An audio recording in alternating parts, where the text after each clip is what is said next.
श्री सद्गुरुभ्यो नमः. नमस्कार मंडळी. आजचा आपला तिसरा भाग आहे. पहिल्या 2 भागांना आपण खूप छान प्रतिसाद दिला आहात आणि पहिल्या भागानंतर दुसऱ्या भागामध्ये आपण काही प्रतिक्रिया नोंदवल्या आहेत. कोणी पर्सनल मेसेजेस केलेले आहेत, कोणी YouTubeवर प्रतिक्रिया नोंदवलेल्या आहेत.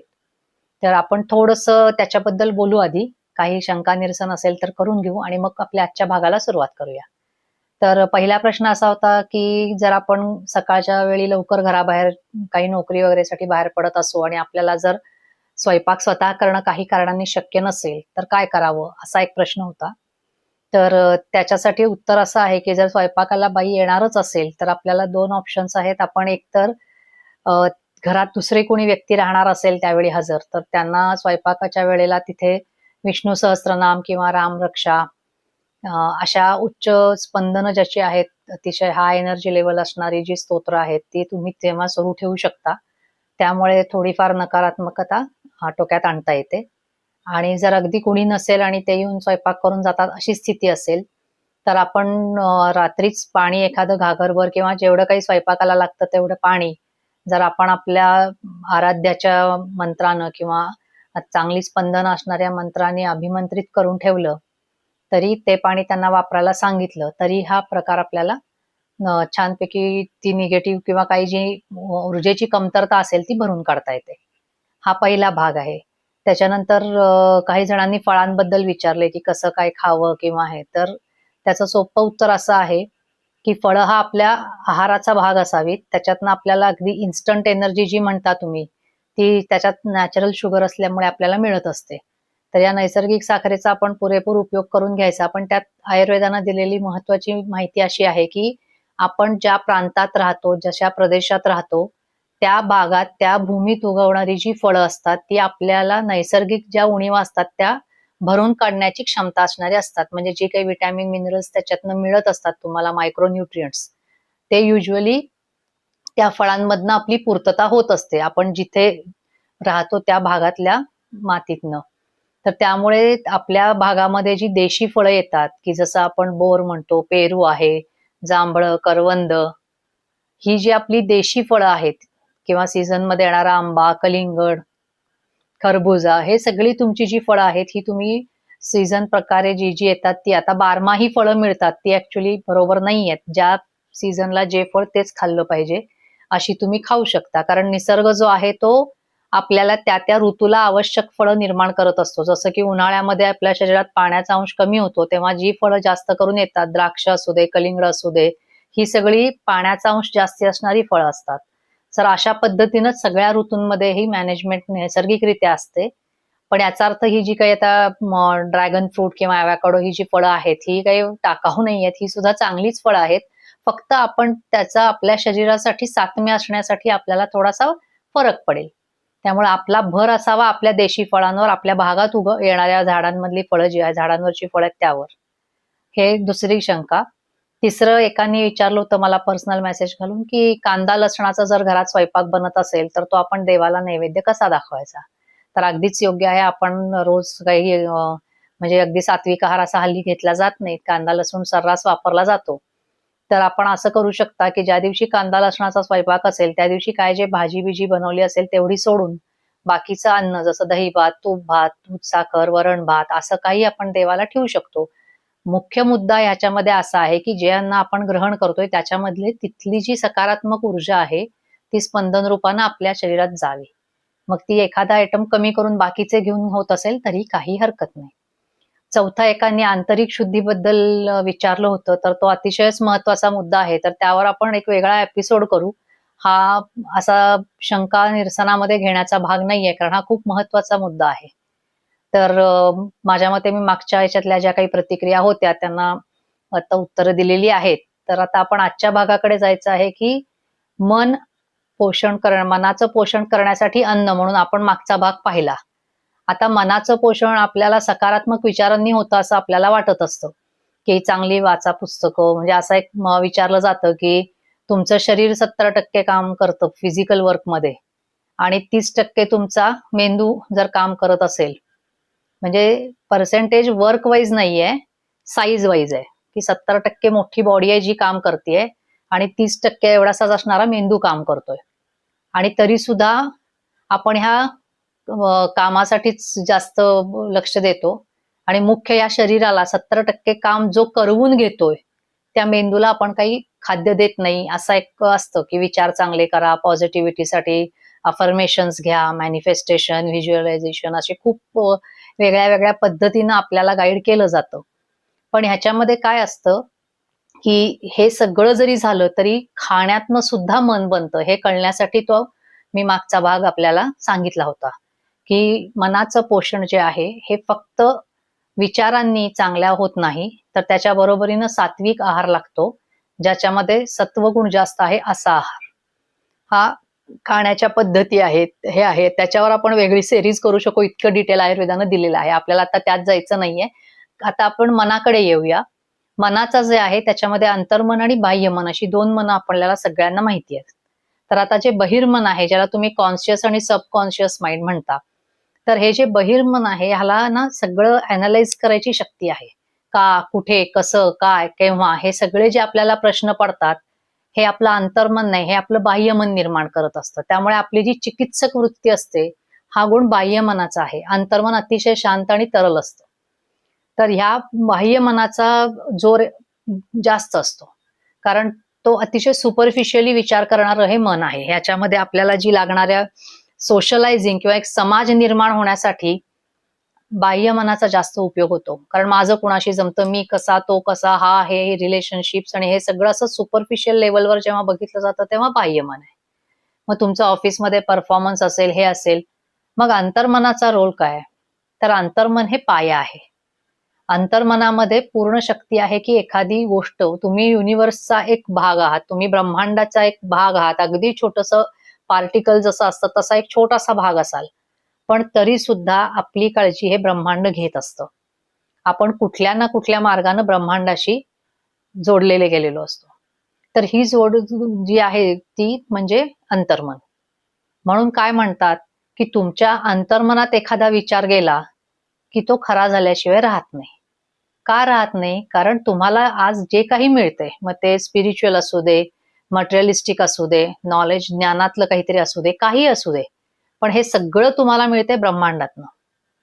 मग आता या ब्रह्मांडातनंच तुम्हाला सगळं मिळणार आहे, तर तुमची कनेक्टिव्हिटी जिथून आहे त्या अंतर्मनापर्यंत पोहोचलं पाहिजे. तर ब्रह्मांडाला कळेल तुमच्या मनात काय आहे. तर ह्या दृष्टीनं आपल्याकडे खूप सुंदर सांगितलेलं आहे की वास्तू म्हणे तथास्तु. त्यामुळे घरात चांगलं बोला असं सांगतात. आता ह्याच्या मागे अतिशय साधं आहे लॉजिक, की जेव्हा तुम्ही एखादी गोष्ट रिपीटेडली बोलता, सतत सतत तीच वाक्य बोलली जातात, तेव्हा ती हळूहळू बाह्यमनातनं अंतर्मनात गाळून येतात. कसं असतं, बाह्यमनाकडे कचरा खूप आहे, त्यामुळे प्रत्येक गोष्ट अंतर्मन स्वीकारत नाही.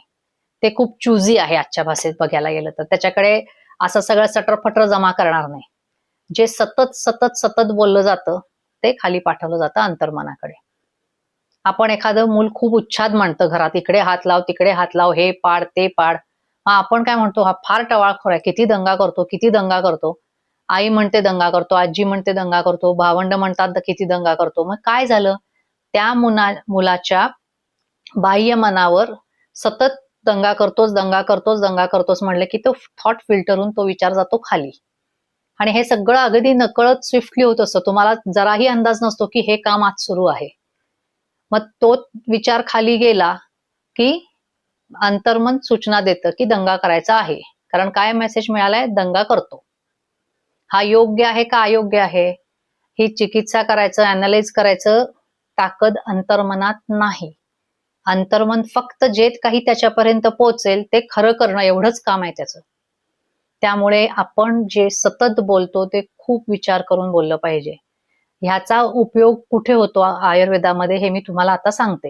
ही सगळी थोडी फिलॉसॉफिकल गोष्ट झाली की काय असतं, कसं असतं. आता अंतर्मनामध्ये जो विचार येऊन पोचतो तो खरा होतो. मग ते मूल आणिच दंगा करतं. म्हणजे जे म्हटलं की नाही दंगा करतो, बघ दंगाच करतोय, हे जे आपण म्हणतो ना, हे आपल्याच विचारांचं फळ आपल्याला मिळत असतं. सो अगदी हेच आपण आजाराबाबत करतो. आता तुम्हाला समजा कशी जुनी गुडघेदुखी आहे आणि बऱ्याच जणांना माहितीये की तुम्हाला खूप त्रास आहे. मग कुणी भेटले की विचारतो, काय म्हणताय रे, तब्येत कशी आहे, गुडघेदुखी?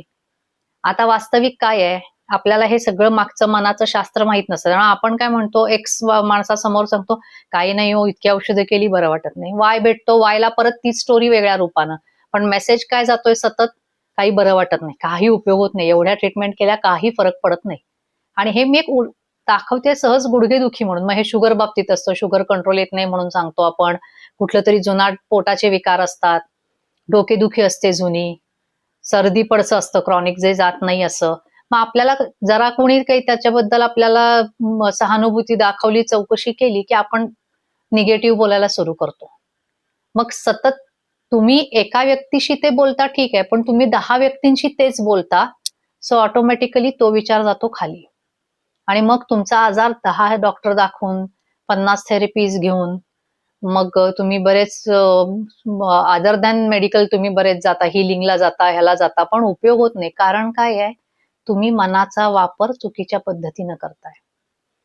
मन शरीरासाठी इतकं महत्वाचं असतं की जर मनानं ठरवलं की मी आराम आहे, मी आराम आहे, 100 पैकी 100 तुम्हाला आता त्रास असेल, तुमचा गुडघा दुखत असेल, डोकं दुखत असेल, काहीतरी वेगळी आणि प्रॉब्लेम्स असतील, 100 पैकी 100 जरी दुखत असलं तरी सुद्धा तुम्ही जर तोंडानं सतत म्हणत राहिलात की मी बरी आहे, कुणी विचारलं तब्येत कशी आहे, आता बरी आहे, काही प्रॉब्लेम नाही, मी आराम आहे, मी आराम आहे, मी आराम आहे, जेव्हा तुम्ही दिवसातनं 100 वेळा स्वतःला बजावाल मी आराम आहे, तेव्हा ऑटोमॅटिक तो विचार खाली अंतर्मनात पोचतो.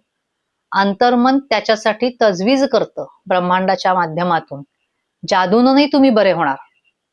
तुम्हाला कोणीतरी चांगला हिलर भेटेल, डॉक्टर भेटेल, तुम्हाला कोणीतरी व्यायाम सांगणारी व्यक्ती भेटेल, कशा तऱ्हेनं तुमच्यापर्यंत मदत पोचेल हे अनाकलनीयच राहील. पण मदत पोचणार नक्की, कारण ते ब्रह्मांडाचं डिसिजन असतं. तर असा हा सुंदर मनाचा वापर ट्रीटमेंटसाठी करता येतो. आपल्याला एखादा कॅन्सरचा पेशंट माहित असतो, आता कॅन्सरचे पेशंट खूप वाढलेत, तर तुम्ही बघा काही पेशंट अगदी क्रिटिकल ह्याच्यातनं सुद्धा बाहेर येतात. कारण त्यांना स्वतःला बरं व्हायचं असतं आणि ते स्वतःच्या मनाला 100 वेळा बजावत असतात की मी बाहेर पडलोय, मला काही नाही झालेलं, मला काही नाही झालेलं, मी बरा झालोय, मला गुण आला. 100तला 10 गुण आला तरी जो पेशंट म्हणतो ना मला गुण आला, तो पेशंट लवकर बरा होतो.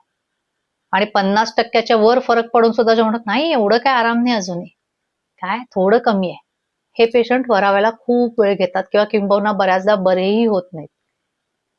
ह्याच्यामध्ये हा सगळा खेळ परत त्या विचारांचा, विचारातनं मिळणाऱ्या ऊर्जेचा आहे. सो येऊन जाऊन सगळ्या गोष्टी तिथेच आहेत. मग आपल्याकडे हे सतत बोलणं ही काय आहे, ही ध्वनीतनं निर्माण होणारी ऊर्जा आहे.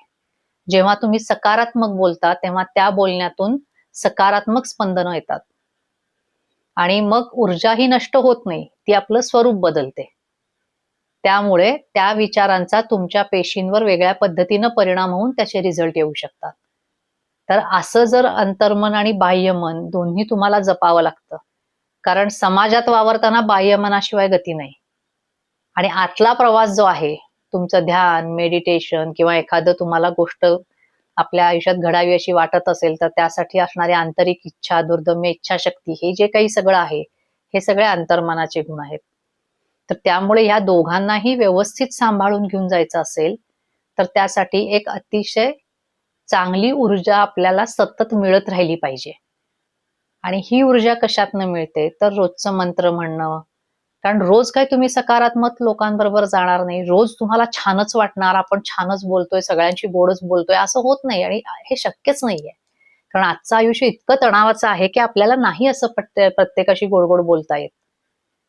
त्यामुळे होतं काय की आपल्याला वाटतं की आपण एकदम छान आहे, मी रोज योगाला जातेय, मी मेडिटेशन करतेय. आता ह्या मेडिटेशन हा तर एक वेगळाच मुद्दा आहे, तो आपण वेगळा बोलू त्याच्यावर. पण मेडिटेशन करते आहे आणि मी काहीतरी वेगळे वेगळे ट्रीटमेंट्स घेते आहे, तर मी बरी का होत नाहीये? कारण तुम्ही आधी हे फिलिंग डेव्हलप करायला पाहिजे की मी बरी आहे. शरीराचं काही चाललं असलं तरी मनानं सतत स्वतःला बजावलं पाहिजे की माझं शरीर बरं आहे, छान आहे, मस्त आहे.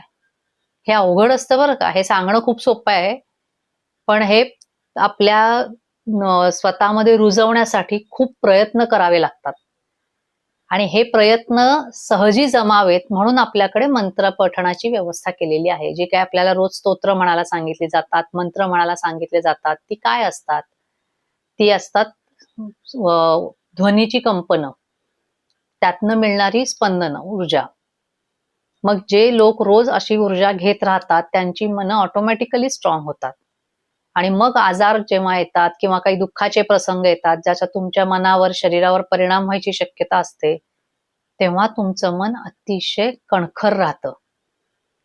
ह्या स्तोत्र मंत्रांनी पैसे मिळावेत, काहीतरी कामं अडलेली व्हावीत, हा हेतू नाहीये. ठीक आहे, त्यासाठी वेगळ्या आध्यात्मिक पातळीवर जाऊन तुम्ही काही केलं तर वेगळं, परंतु अदरवाईज या सगळ्या रोजच्या रोज जे मंत्र पठण सांगितलेलं आहे आपल्याकडे, स्तोत्र मंत्र रोज सकाळी उठल्यावर म्हणा किंवा आंघोळ करताना, असे जे स्पेसिफिक सगळे सांगितले, ह्या सगळ्या फक्त ऊर्जेचं आहे. ही ऊर्जा सतत तुमच्या मनाला मिळत राहावी सकारात्मक, आणि ज्यामुळे जेव्हा केव्हा प्रसंग येईल कुठला कठीण, तेव्हा तुमचं मन कणखर बनावं आणि त्याला सामोरं जावं आणि त्या कणखर प्रसंगातही तुम्ही नकारात्मक होऊ नये ह्याची काळजी घेण्यासाठी हे सगळा व्यवस्था आपल्याकडे धर्माच्या आवरणाखाली विज्ञानाची केलेली आहे. तर आजच्या भागात एवढंच. पुढच्या भागात आपण इंद्रियांबद्दल बघूया. धन्यवाद. प्रतिक्रिया नक्की कळवा.